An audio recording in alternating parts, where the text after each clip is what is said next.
રાજેન્દ્ર વસંતલાલ શાહ મુંબઈ પાર્લા રહું છું અને સોનગઢ મારી કર્મભૂમિ છે.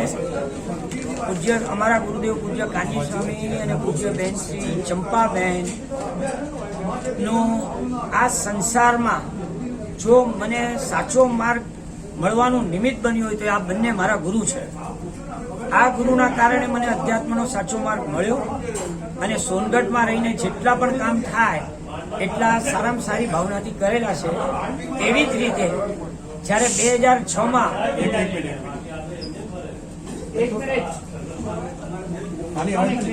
તમારો પરિચય આપી મેન મુદ્દા કાપી નાખશે.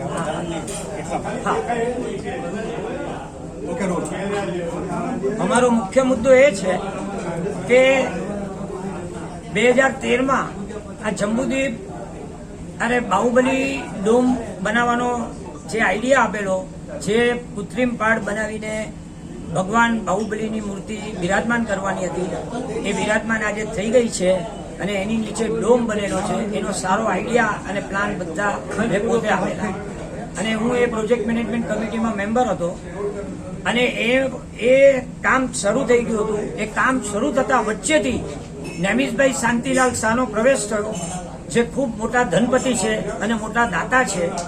એ નેમિષભાઈ શાંતિલાલ શાહને એક એવો વિચાર આવ્યો કે આમાં જે રાજુભાઈએ જે પ્લાન બનાવ્યો છે કે જે બધા મોડેલ સ્વરૂપે જે જ્ઞાની પુરુષોના મહાવીર ભગવાનના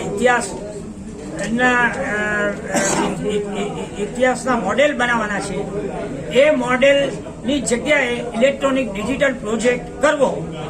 એ ઇલેક્ટ્રોનિક ડિજિટલ પ્રોજેક્ટ એમને ખાનગીમાં પ્રમુખ સાહેબને કોન્ફિડન્સમાં લઈ, વિશ્વાસમાં લઈ અને એ પ્રોજેક્ટની શરૂઆત કરી અને પછી બધું એમનું ધારું કામ થયું. હવે એ પ્રોજેક્ટનો બહુ વિરોધ થયો એટલે પ્રોજેક્ટ બંધ રાખવામાં આવેલો 2017 થી 2025 સુધી. પણ હવે એવું જાણવા મળ્યું અને કામ પણ ચાલુ કર્યું. એટલે એની અંદર મુખ્ય મુદ્દો એ છે કે એ પ્રોજેક્ટ સુરક્ષિત નથી. ઇલેક્ટ્રોનિક ડિજિટલ પ્રોજેક્ટ નંબર 1, એના બધા કારણ મેં મારા 28/5/25ના પત્રોમાં આપેલા છે, એ વાંચી લેજો. હવે એ સિવાય એની અંદર બહુ મોટી હિંસા થાય છે, ખૂબ મોટી. કારણ કે 1 લાખ લીટર આટલા મોટા 40 થી 50